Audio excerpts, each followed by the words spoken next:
This is CBC Here and Now.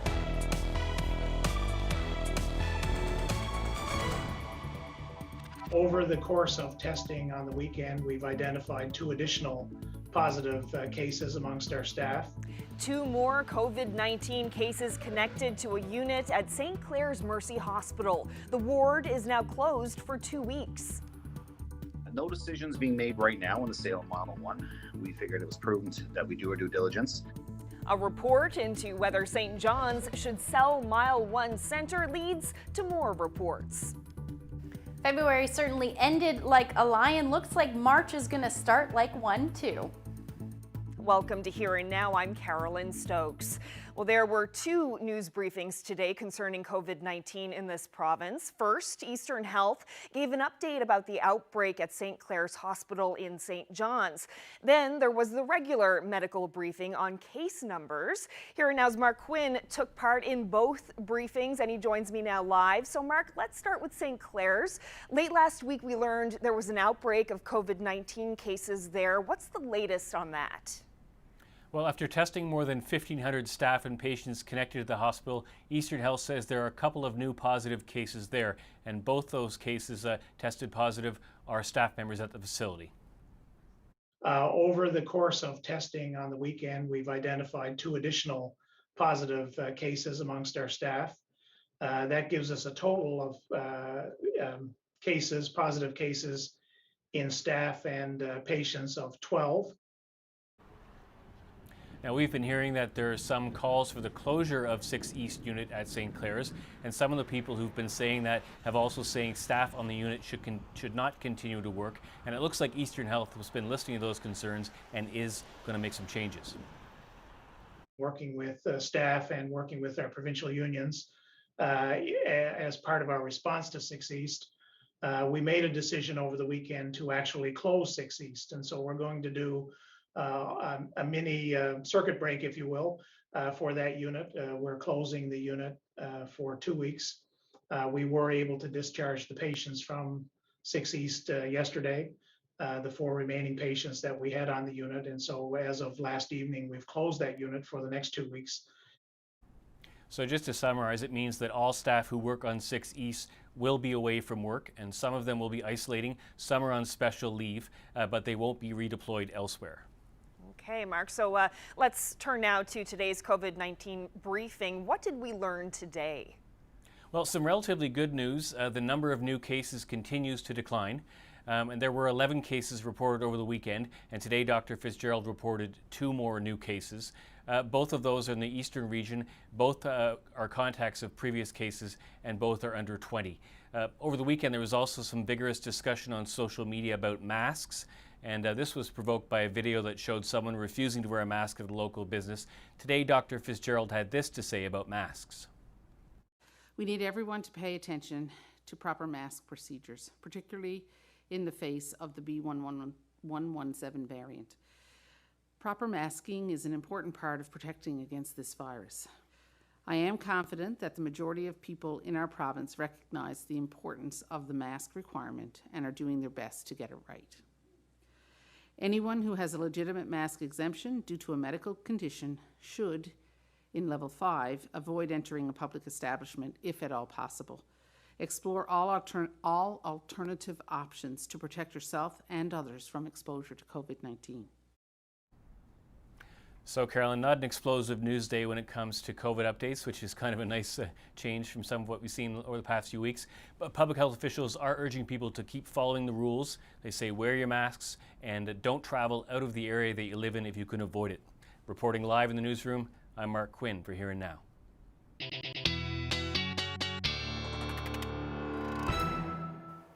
Well, the end of February was a pretty snowy day. We've got a lot of snow fell through the afternoon yesterday, 22 centimeters in Mount Pearl, The airport recorded 21 centimeters, and then as you head towards central and the west coast, somewhere between 11 and 18 centimeters was recorded. Now that area of low pressure moved out. It was a beautiful afternoon today for the most part. Temperatures hovering in and around the 0-degree mark, a little bit above or a little bit below zero, and then those temperatures into the minus single digits across most of Labrador. Our next weather maker is on the way, already seeing some stormy conditions for the maritime provinces. Not a whole lot, like I said, happening across the island, but that is going to head our way as we head through the overnight tonight and into tomorrow morning. Number of warnings in place, including blizzard warnings and winter storm warnings. I'll break all of that down for you coming up.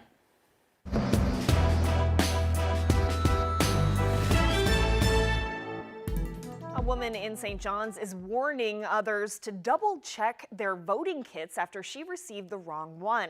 Elections NL says some kits may have the wrong district listed, but that won't cause the vote to be spoiled. We also learned today that it could take up to a month to count all the votes. Here now's Heather Gillis reports. I don't know if it was a glitch. Haley Kennedy is urging voters to double-check their ballots after she was given the wrong voter declaration envelope in her mail-in voting kit. I got my ballot in the mail. I read all the instructions. I signed it. I put it in the green ballot envelope. And then when I went to put it in the blue one, like the declaration envelope you have to sign, I noticed it's like my name was printed on it, but it said St. John's Centre underneath it instead of Waterford Valley. Kennedy, who lives on the border of both districts, contacted a candidate in her district who feared sending back the ballot in the wrong envelope may spoil it. My first thought was, how many other people around here has this happened to, and are they going to notice? Because I was ready to just throw it in the envelope and stick it in the mail. In a statement, Elections NL says some people have received the wrong ballot, but it hasn't been a significant issue. They say anyone with questions should contact them, and Elections NL will issue replacement voting kits. Any ballots returned in the wrong district envelope will not be spoiled. They say as long as the elector signs and dates the blue declaration envelope, they're able to look them up in the system and determine their correct electoral district. Still, Kennedy is urging voters to be vigilant and check the details on their ballots. Just in case. Because, every vote counts. So, and with this election, I'm suspecting that there's going to be a few less votes than there normally would. Elections NL says it will have about 188,000 votes to count at most. About 33,000 of them are from advance polls, while another 155,000 are mail-in special ballots, like Kennedy's. Elections NL says during the last election, it took 1 8-hour day to count 5,000 special ballots, meaning that during this one, it could take more than a month to count all of the ballots that are supposed to come in during this extended election, possibly pushing results until April. Ballot counting begins this week. Heather Gillis, CBC News, St. John's. Well, the deadline for the interim report from Moya Greene and the Premier's Economic Recovery Team has passed. The report was due yesterday, but Greene called a news conference for Saturday morning to say she needed another 5 or 6 weeks to finish the work. Greene is the former head of the Royal Mail in the United Kingdom and oversaw the privatization of the Postal Service. She's leading the group that's tasked with putting forward recommendations on how to fix some of the province's fiscal problems. She says the ongoing provincial election is not a factor in the delay, and she says she never considered February 28th a fixed deadline. I never thought of that date as a time is of the essence kind of thing. I really thought of it as a notional date, and if all the things had gone in the way that I had hoped when we started our work, I thought that would be a reasonable period of time to prepare the interim report. But a lot has changed since we started, and now most recently, with the lockdown, people are working from home, and the flow of our work has become more interrupted. Now, Greene says the latest lockdown and COVID restrictions have made it challenging for the task force to complete its work. She says she told the clerk of the Executive Council about the delay more than a week ago, but Liberal leader Andrew Furey says he didn't learn of the delay until Friday. He says he's disappointed, but insists the public will still get to weigh in on the report when it's finished. There will be broad public consultation on this, consultation with stakeholders, consultation with individual Newfoundlanders and Labradorians. And that's the way we need to move forward. There is no magic bullet here, or else someone would already have used it. We're in a complex situation that requires complex solutions, and these are a group of volunteers who have taken their time, spoken with many stakeholders, and will continue to speak with others going forward to make the recommendations. And then again, everyone will have a chance to have a say. Meanwhile, the PC and NDP leaders say undecided voters wanted to see the report to help them make up their minds in this election, and they believe that's why the interim report is being delayed. Then you have to be suspicious. There's darn good reason for that. And the reason is that many in the electorate are going to be deeply offended and hurt by what's being proposed by that report. There's no other reasonable explanation. I certainly believe that it speaks volumes for what we've been saying all along. Certainly, we had suspected that they were trying to hide this report, and it seems like they've quite effectively hidden the report. Well, the report will be given to the government well after the March 12th deadline to return mail-in ballots. Green can't say if the final report will also be delayed. That's supposed to be due in April. Meanwhile, Mary Shortall with the Federation of Labor says this delay raises questions about how legitimate this report will be. She quit the task force in January. Calling a last-minute press conference on a Saturday and on the day before the interim report was due to say that it's going to take between 4 and 6 weeks. I think what that did, it called into question the legitimacy, really, in the eyes of the public. The process was started during the pandemic, so there was no change in that front. The only thing that really did change was the election. And with those goalposts being moved, the new timelines, for whatever reason, have made it a little bit more convenient for a government that's waiting to be elected. Now, Shortall also believes February 28th was a firm deadline for the interim report as set out in the terms of reference. She'll speak about that in our interview in about 15 minutes. Well, in other news tonight, 2 women in this province are heading to the Supreme Court and leading a proposed class action lawsuit against Central Health. They say the health authority should pay for privacy breaches over the last 3 years. Here Now's Garrett Barry has the details. It's a breach of personal, confidential information that goes to your biological core. It goes right to your identity. And we have to protect that in our society. Lawyer Bob Buckingham filed the paperwork last month, looking to start a class action lawsuit against Central Health. That's the harm. At the center of the complaint is a string of privacy breaches. It lasted from 2018 to 2020. Over that period of time, a former employee looked at 240 patient files. And the only way it became noticed was when the person who was doing it started telling some other people about it. And then one of those people told Central Health. So they didn't even catch it themselves. And Buckingham says there's more. Based on the victims who've called into his office, he thinks the breach disproportionately affected pregnant women. We've had people say, I can't understand why this individual had an interest in my child or children. You know, that's the one that we're getting the most of in terms of with respect to this issue. People are creeped out by what has happened here and why someone had that particular interest. If this class action lawsuit goes ahead, it will also represent victims of a separate privacy breach, one announced in January that had 20 victims. Buckingham says he's looking to win settlements for his clients and bring change to Central Health. They've known since 2012 that this system should have been in place. We don't think it has been in place. And if it has been in place, they haven't been properly monitoring it. So those will be the issues that we want to investigate. And we want to see them pay for that. We've asked Central Health for their response to this lawsuit and to Buckingham's claims. They have previously told us that they've made changes to their internal systems in an attempt to stop this type of privacy breach. As for Buckingham, he's confident that his class action lawsuit will proceed, but the core legal arguments in this case won't be heard for some time. Garrett Barry, CBC News, Gander. Well, the city of St. John's says it needs more information before deciding whether or not to sell Mile 1 Centre to a private owner. Local businessman Dean McDonald has been very vocal about wanting to buy Mile 1. He feels the decision to sell will come down to political will. Here Now's Heather Gillis is live with more on this story. So Heather, what else can you tell us about this situation? Well, Carolyn, the KPMG report recommends that the city do another study now, this one on Mile 1's critical infrastructure and how much life is left in it before making any decisions. St. John's Sports and Entertainment Chair, Councillor Jamie Korab, says the city agrees and it's going to issue a request for proposals to get moving on that, which could take another 3 to 5 months.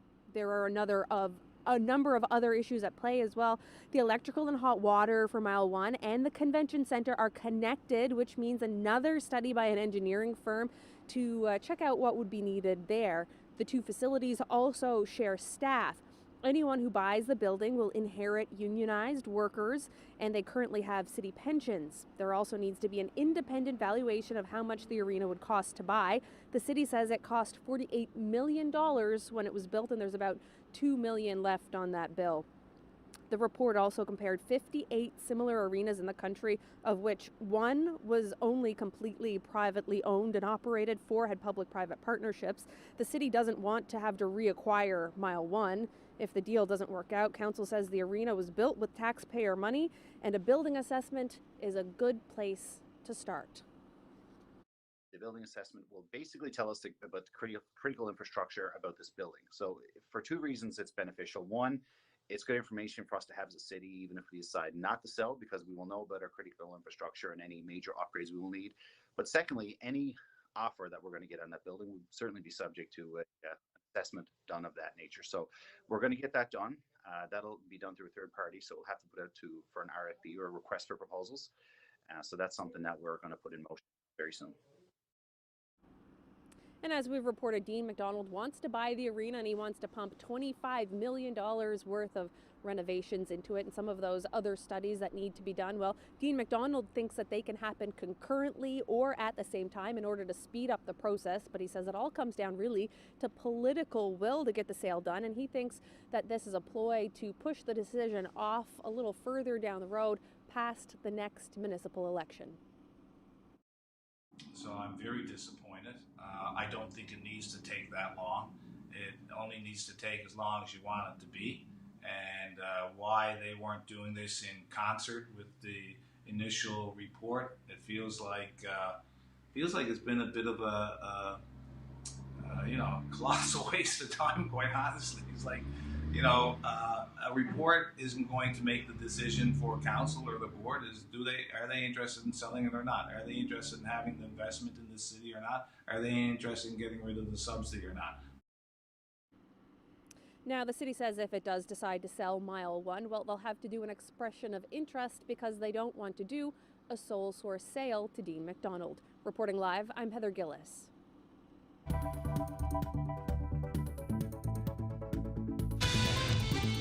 I'm Randy Spracklin, third generation builder, proud Newfoundlander. HCTV loved it, gave us a first season, 10 episodes, and here we are. They don't call it rock for nutting. A Brigus-based construction company hits the big time. We talk about the new HGTV show Rock Solid Builds after the break.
This weather update is brought to you by the Healthcare Foundation Home Lottery. Order tickets now at hcfhomelottery.ca.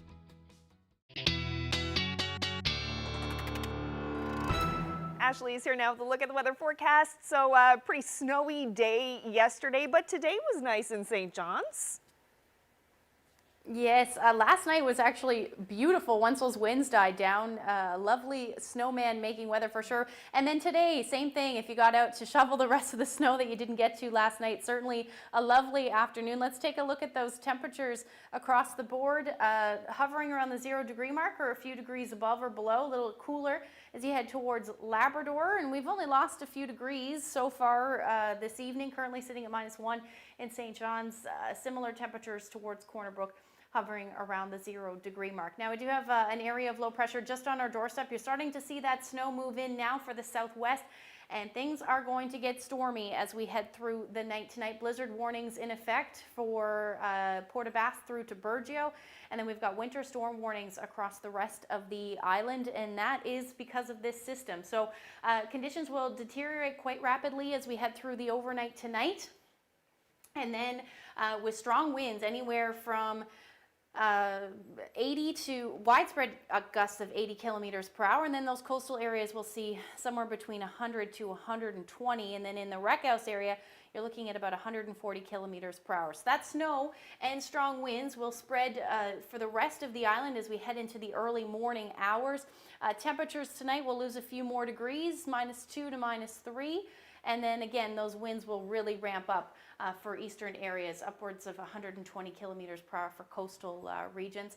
And then we're looking at snow, the story for Labrador as well, which will be heavy at times overnight, certainly for Happy Valley, Goose Bay, where you have a snowfall warning. So through the day tomorrow, the morning commute for eastern areas of the island is going to be pretty treacherous, with gusts anywhere from 80 to 100 kilometers per hour.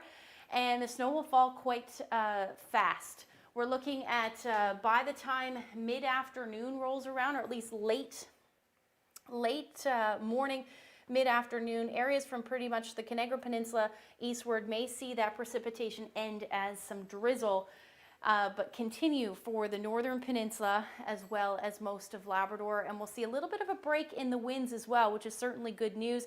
But then as we head into the evening hours, the actual center of the low will head towards the west coast again, and southwestern areas you're going to see your winds ramp up right again for tomorrow night. So here's a look at your forecast. Temperature-wise, anywhere 1 to 3 degrees above the 0 degree mark. On the west coast, that'll be in the morning, and then your winds or your temperatures will drop to the minus single digits late morning. And then temperatures for Labrador, look at that, much warmer from southwest as you head west, or southeast rather, as you head west. Your temperatures will be hovering around -15. So as far as snowfall totals go, widespread area of seeing anywhere from 10 to 20 centimeters, with the exception of southern areas of the island. You could see accumulations between 20 to 30, even through the interior, as well as parts of the northern peninsula in those higher elevations, as well as the west coast. This takes us through to Tuesday afternoon, and then that's when things, conditions should improve quite significantly across the board. But again, that snow will continue for most of Labrador and the northern peninsula, bring those accumulations up to about 20 to 40 centimeters. So things are going to stay fairly stormy through the day on Wednesday and even into Thursday for parts of the province, but I'll have those details coming up. A local construction company has a new home renovation TV show on HGTV. Hey, bud, let's get at her. Rock Solid Builds premiered on February 18th. It follows the Brigus-based company Newfound Builders as they do major makeovers on some old homes and build dream homes from the ground up. Joining me now is the co-owner of Newfound Builders, Randy Spracklin, and Nikki Spracklin, who is also part of the construction crew on the show. Thanks so much for being here. Oh, great to be here. Thanks for having us. So Randy, you're a third-generation builder. You run the family construction business with your dad. How did you end up with a TV show? HGTV was looking for an East Coast show, and they kind of reached out to us, found us by email, and Cineflex, our production company, sent us an email, and we did a sizzle HGTV loved it, gave us a first season, 10 episodes, and here we are.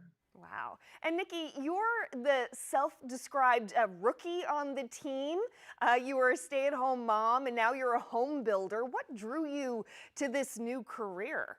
We actually recently built a house, and I enjoyed watching the process as we subcontracted it out. And I knew I wanted to get back to work, and I said, you know what? I'm going to try it. Went to school, did the program, and here I am. Randy got stuck with me. So you guys say that you put together this reel and stuff, and HGTV was interested. What do you think it was about what you had to offer that got the show ordered?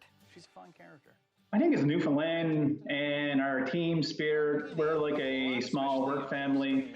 You know, the scenery is beautiful. We're building on, the edge of the North Atlantic, and just building on the cliff is something different that you're not going to see anywhere else in the world. And I think that's what kind of drew them in to go with us. And I'm sure that there have been lots of challenges for you. There's, of course, the weather, but also there's a pandemic on the go. What's it been like trying to film a show in that kind of environment? It was a little bit tricky, throwing the weather, but even the pandemic. But we were able to actually, we're a small team, stay separated, do all the government protocols, and was able to pull off this show in the past year, so it was great. And how do you find the projects that you do? Are you mostly focused on rural areas of the province? No, we'll work all over. We're after working in Gander, Bonavista, anywhere in between, St. John's, wherever the work goes. We'll go there. It don't matter, big or small. If there's a job in Labrador, he'd go there. So 2 episodes have aired so far. What kind of reaction have you been getting from people? Oh, amazing. People are loving it. It's something like they've never seen before. Newfoundland is really unique. We got the most beautiful landscape and scenery, I think, anywhere in Canada. And that's one thing that people are drawn into. And you know what? We have a good laugh at work. We're able to pull off amazing projects, but have a good time. And we're just getting wonderful feedback. So it's great. Is it strange having a camera crew follow you around all the time while you're on the job? Believe it or not, it's not. Like, the team we had behind the scenes were awesome, and they were just like us. So every now and then they would even chip in and try to do a little bit, but it wasn't awkward at all. At all, no, I agree. It was the first couple of days. After that, it was just like normal life. It was like, how are you? And I have to ask, are you guys related?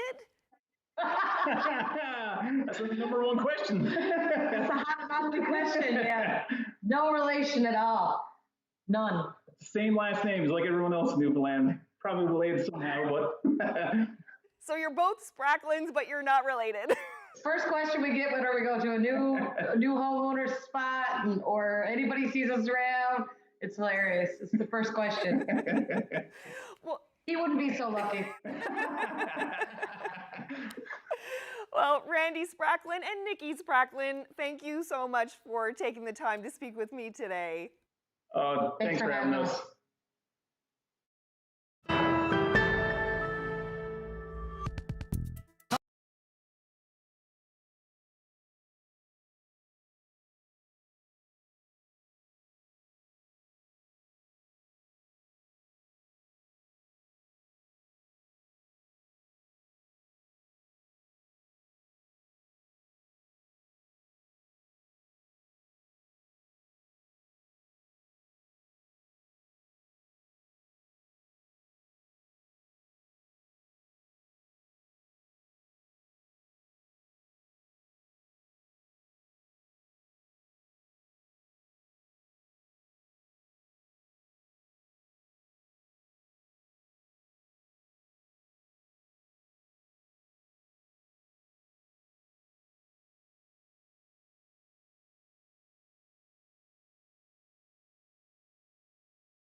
Well, as we mentioned tonight, it'll be another 5 or 6 weeks before the Premier's economic recovery team plans to deliver its interim report. Now, the deadline was yesterday, but Team Chair Moya Greene says the pandemic and recent lockdown have slowed their progress. Now, the final report is supposed to offer recommendations on how to fix the province's fiscal crisis. Joining me now is former member of the Economic Recovery Team, Federation of Labor President Mary Shortall, who quit the team in January. So, Ms. Shortall, what went through your mind when you heard the interim report is delayed? Well, I guess I wasn't surprised. It's not a secret that, I felt that the process was problematic right from the beginning. And it's been even more so, I think, during the election campaign. It's been a concern and a focus for many people. They've been asking, the public have been asking for some indication of what they can expect and staying informed. And the only response that, has been heard relatively frequently throughout the election was that there would be consultation once the report is tabled. So it wasn't surprising that there's no interim report at this point because the election hasn't been decided. But calling a last-minute press conference on a Saturday and on the day before the interim report was due to say that it's going to take between 4 and 6 weeks, I think what that did, it called into question the legitimacy, really, in the eyes of the public. The process was started during the pandemic, so there was no change in that front. The only thing that really did change was the election. And with those goalposts being moved, the new timelines, for whatever reason, have made it a little bit more convenient for a government that's waiting to be elected. And so people are really nervous. They still don't have answers. It's going to be another 4 to 6 weeks. Not surprising, but I think the reaction has been swift, and probably because people are so concerned about it. And during the press conference over the weekend, Moya Greene said that the February 28th deadline was just a notional deadline. What did you make of that?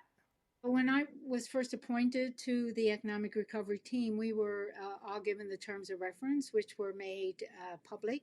And that's the terms that we had been working under when I was there. And that did say that the interim report would be given to government at the end of February and the final report the end of April. But I left right after New Year's, so there was nothing there in that process to stop that. That is the deadline we were working under before I left. So there has been a lot of concern and suspicion around this report during the election campaign. The PCs call it a secret plan. How concerned do you think people should be? Is it your understanding that this report will include only suggestions rather than an actual blueprint that will be fully implemented? Well, from what the terms of reference say and what the public discourse has been and the message from government has been is that the task force has been given a job to put together a list of recommendation or a list of suggestions, or however it's worded as recommendations to government after their deliberations around moving forward in the economy, a short-term and a long-term plan for economic recovery.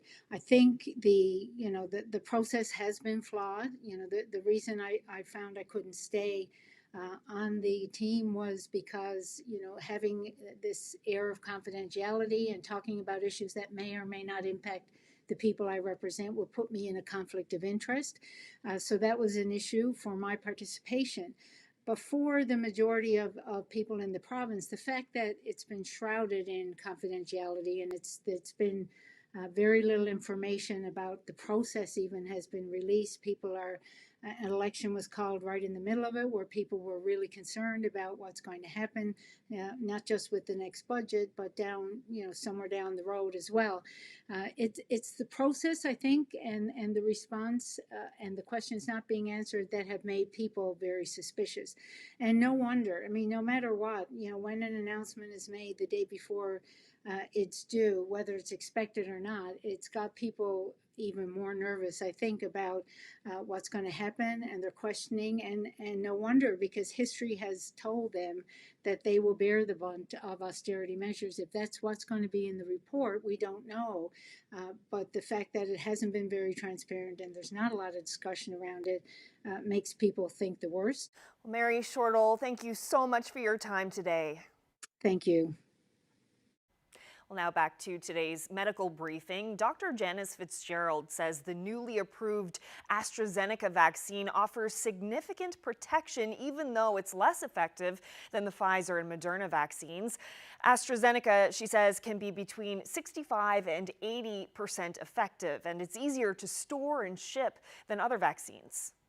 The AstraZeneca vaccine is what we call a 2 to 8 degree vaccine, so it doesn't have to be frozen, so it can be shipped in liquid form and it can be stored in a regular fridge. So that makes it much easier from a storage and shipping point of view, and certainly is how generally vaccines are shipped and stored. So more in keeping with the procedures that public health is used to. But so it certainly is logistically perhaps a bit easier as to how we can distribute that across the province.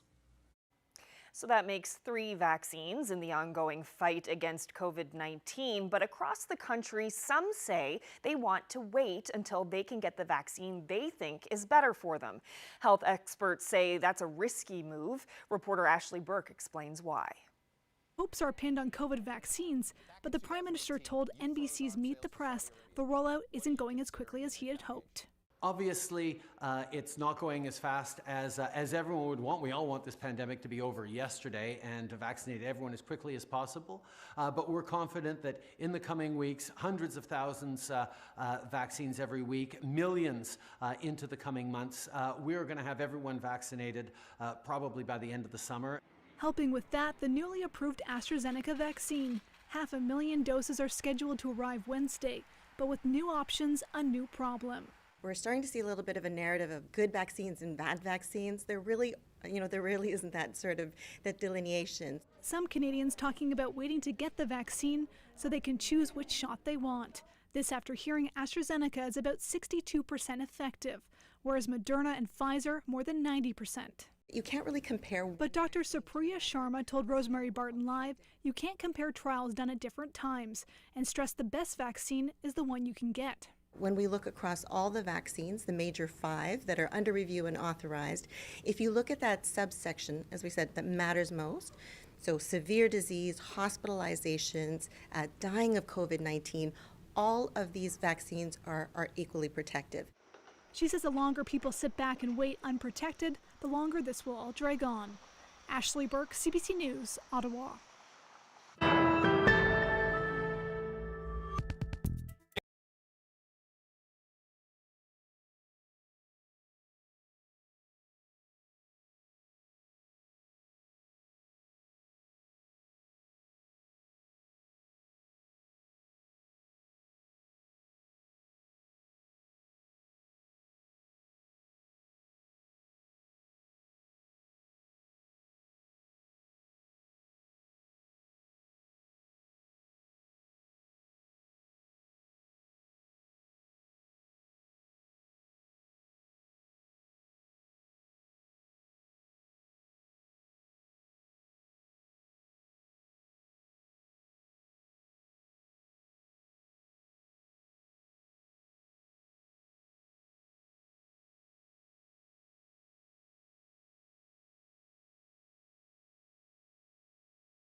Welcome back. Well, as Mark Quinn reported earlier in the show, masks were a main topic at today's medical briefing. That was mostly in response to a video being shared on social media. That video shows an incident at a Coleman's grocery store in St. John's. A shopper is refusing to wear a mask and cites a medical exemption. Now, staff offered the woman alternatives, saying that they can drop groceries off to her home or offer curbside pickup. But the woman maintains she has the right to go through the checkout without a mask. Dr. Fitzgerald says most people in the province do understand why masks are mandatory and they follow the guidelines. The Premier had this to say. We really encourage everybody to wear a mask unless there's a contraindication or you have a personal reason why not to wear a mask, for example, severe pulmonary issues or mental health issues. But other than that, we strongly recommend that everybody wear a mask. It is one of the protections that we can apply to not just protect yourself, but to protect everybody else in the general public. So I understand businesses have taken significant challenges, changed their business model to even adapt to those who can't wear a mask. But it's and I would think that I don't want to speak for Dr. Fitzgerald, but we're certainly advocating heavily that everyone wear a mask. And each business, that's up to them. We're advocating again strongly to everybody where you can, unless you have a contraindication to do so, wear a mask. Well, other Atlantic provinces have brought in new restrictions because of an uptick in new COVID-19 cases. PEI brought in a 3-day lockdown after 18 cases were reported in the last few days. Schools there will remain closed during that lockdown. Health officials fear the virus is spreading among students. It's not known if PEI is dealing with the B117 variant that caused the outbreak here, but officials do suspect that it's the variant. Meanwhile, Nova Scotia is also ramping up restrictions after a cluster of new cases, and 1,600 employees at the Irving shipyard in Halifax need to be tested after a positive case was identified there. Well, as we reported on Friday, Newfoundlanders and Labradorians who identify as First Nations, Inuit, or Métis can expect to receive the vaccines between April and June. That's because they're included in Phase 2 of the province's vaccination plan. Métis are being given priority in other provinces as well, in BC, Alberta, and Ontario, but not in Manitoba. Now, a community leader there is going to the source to buy vaccine doses directly from pharmaceutical companies. Marina von Stackelberg reports. At the front of the line for some frozen fish, but feeling at the back of the line for getting a COVID-19 vaccine. Outside the Manitoba Métis Federation in Winnipeg, President David Chartrand says giving this fish out is one way the Métis are taking care of each other in the pandemic. The other way they plan to, he's written to every vaccine company. He wants to buy doses directly from them. If it's showing that I have to go out desperately pleading with pharmaceutical companies in the world, begging them if I can buy vaccines for my people, and because the province is not willing to include us, then that should tell you something's wrong in the province of Manitoba, and it's clearly politically driven. The Premier of Manitoba says the Métis have to prove why they are more at risk for COVID-19. But not all Métis in Canada are being left out of the vaccine plans. In Alberta, they're included. The Alberta government has been incredibly open to hearing about our community's needs related to the vaccines. Reagan Bartel is the Director of Health with the Métis Nation of Alberta. She says the evidence is there. Métis people are at greater risk in the pandemic. We know we have higher rates of COPD and other respiratory diseases. We know we have higher rates of diabetes, heart disease. She says Canada's Committee on Immunizations is clear in its guidelines. All Indigenous people, including First Nations, Inuit, and the Métis, need priority vaccination. Métis people are excluded from policies all the time, and this is just another example. Elder Darlene Birch says she's not surprised Métis like her aren't included in Manitoba's rollout plan. This is the home of Métis people, and we have a history of not having our needs met adequately. Birch says she hopes she'll get a chance to get the vaccine soon. Marina von Stackelberg, CBC News, Winnipeg.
Ashley is back with a look at the long range and some snowy weather coming tomorrow. There will be many sore backs, I think, in St. John's.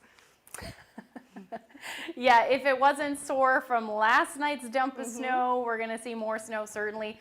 And the area of low pressure that is going to affect us tomorrow is actually going to be our weather maker for most of this week, as that area of low pressure continues to bring some stormy conditions for parts of Labrador on Wednesday. And then as that low moves a little bit further north, we're going to see conditions deteriorate again on the west coast with windy conditions continuing through the first half of Thursday, with lots of snow again on the way. So temperatures through Wednesday will be cooler than what we've been seeing for the last, at least today and tomorrow, back down to those minus single digits. A little bit of sunshine in play for central areas, but otherwise looking at those gray skies, windy conditions along the west coast, as well as some snow, or at least coastal Labrador rather, and some snow. Your temperatures will be a little bit above zero. So anywhere maybe along the coast, you could see some rain mix in, but it's going to stay pretty chilly for Lab West.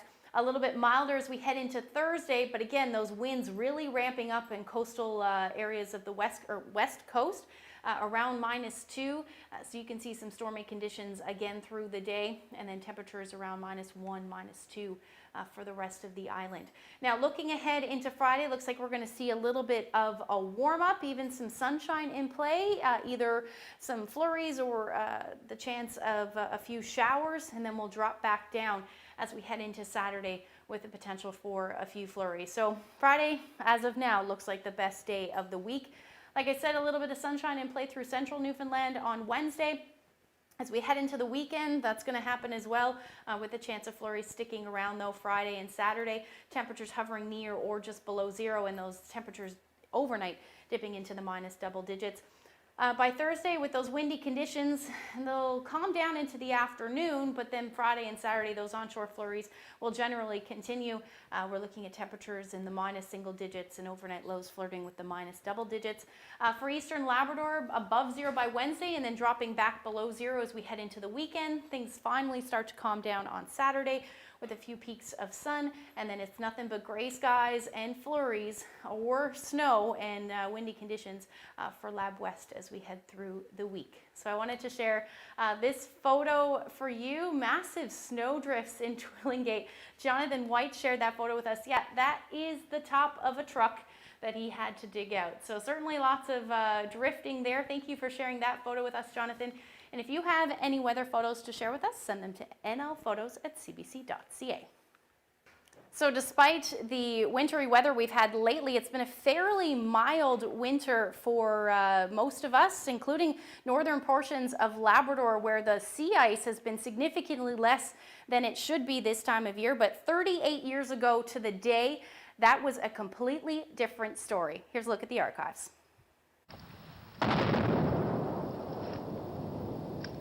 An armed forces demolition team blasted the ice jam today, but the effort was unsuccessful and water is still rising in the flooded community. The crew will try another blast tomorrow. There were relief efforts elsewhere today. Food was airlifted to an island isolated by pack ice. There's ice and more ice around Newfoundland right now, overwhelming whiteness. Jam-packed in the harbors and bays.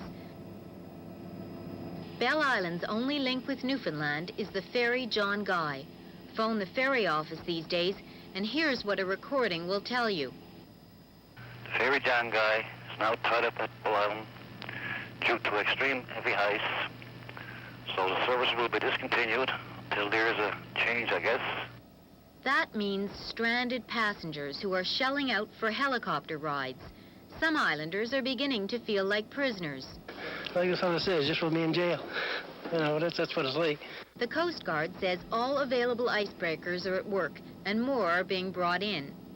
We have 4 icebreakers on the east coast here, and they're not doing too well because the conditions are so severe. They're pretty well stopped. It's pretty well brought shipping to a standstill. And shipping isn't the only problem.